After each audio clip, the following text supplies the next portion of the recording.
Good afternoon. Myself, Dr. Rajesh Singh Gautam, DM nephrologist, Sunshine Hospital, Bilaspur, Chhattisgarh. Today I am going to give an overview on impact of hypertension on kidney. So first of all, what is called hypertension? So as per WHO guideline, when systolic blood pressure is more than 140 mmHg and or diastolic blood pressure more than 19 mmHg is called as hypertension. Now, hypertension is responsible for around 25 to 27% of total CKD cases worldwide. And in India, prevalence of CKD is around 17%. So first of all, we should know the function of kidney so that we can correlate with the impact of hypertension on kidney. So there are three basic function of kidney. First and foremost is to filter your blood. So kidney filters your blood, it extracts extra water and waste product and it removes via your urine. Second important function is to keep electrolyte in balance in your body. Important electrolytes like sodium, potassium and calcium. These are kept in balance in your body with the help of kidney. Third important function is to make one important hormone that is called erythropoietin. This erythropoietin is responsible for maintaining your hemoglobin level in your body. So these three are the main important function of kidney. Now next question arises, how this high blood pressure affects your kidney. So there are two basic mechanisms by which this hypertension affects your kidney. First mechanism, a high blood pressure can narrow the kidney blood vessels, which leads to reduced blood flow to your kidney. This reduction in blood flow to your kidney leads to renal dysfunction. And second, very important mechanism is a chronic hypertension leads to sclerosis of basic functioning unit of kidney, which are called glomes. So when these glomes get sclerosed, your kidney function reduces. So these are the two main mechanisms by which high blood pressure affects your kidney. Now, what are the risk factors for hypertension and kidney dysfunction? So the most important risk factor for hypertension is unhealthy lifestyle.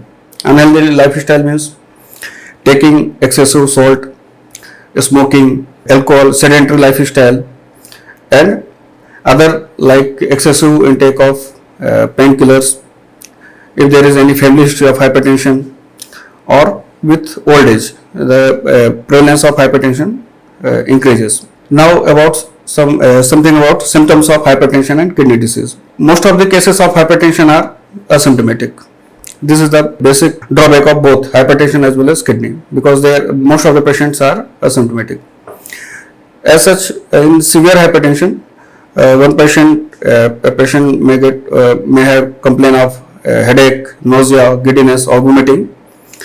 And similarly, in early stage of kidney dysfunction, there are usually no any symptoms.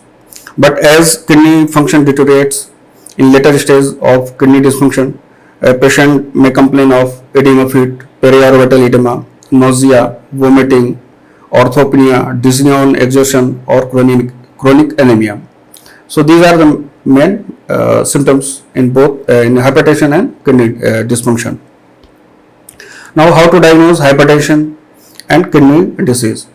So for diagnosis of hypertension, it is very easy. As I said, if blood pressure is more than 140/90 for 2 consecutive days, diagnosis of hypertension is easy. Now for diagnosis of kidney disease, there is typical we use triad of investigations, which includes serum creatinine level, second presence of protein in urine, and third sonography.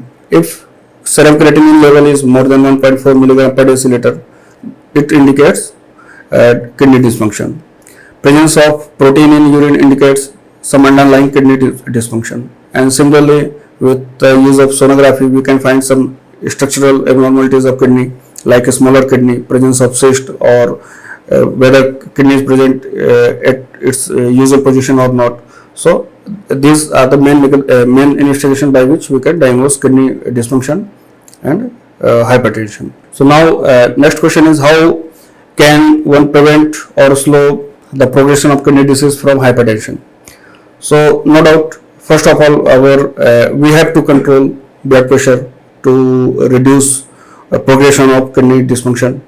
So apart from blood pressure control, other things which includes lifestyle changes like you have to exercise, at least you should exercise 30 minutes per day.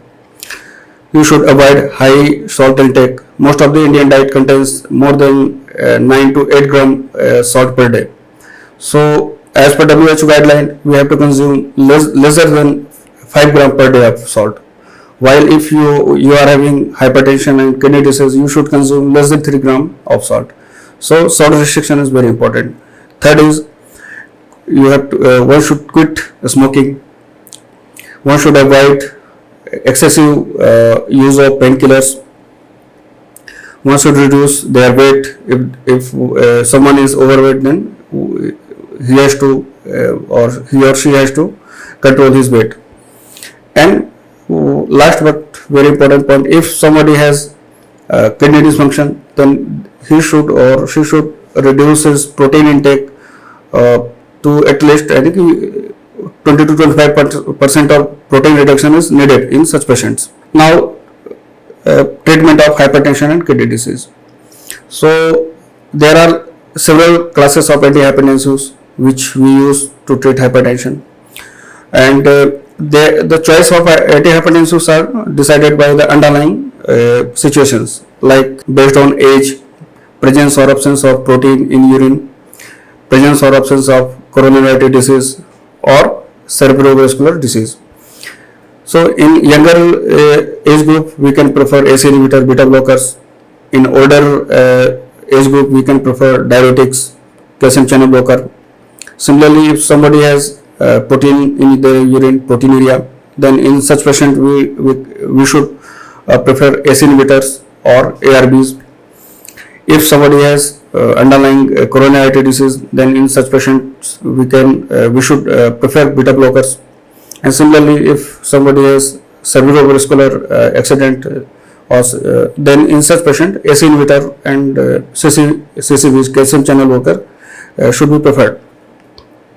So this is about treatment of hypertension. And for kidney, for the management of kidney disease, first of all, we have to address the underlying cause of kidney dysfunction. So in this case, first of all, we have to address hypertension, and then we have to address the associated complications related to kidney dysfunction. So complications which includes metabolic acidosis, which are countered by prescribing bicarbonates. Next, like chronic anemia are addressed by supplementing iron, vitamins, and as per requirement, erythropoietin should be given. Then fluid overload are addressed by using diuretics, restricting salt, restricting water intake. And one more point is complication of kidney dysfunction is mineral bone disease, and these should be addressed with supplementing phosphorus binders or supplementing vitamin D as per the reports. And last but not the least, if those patients whose kidney has been totally failed, that is their GFR has reduced below 15, then in such patients, patient requires dialysis or kidney transplantation.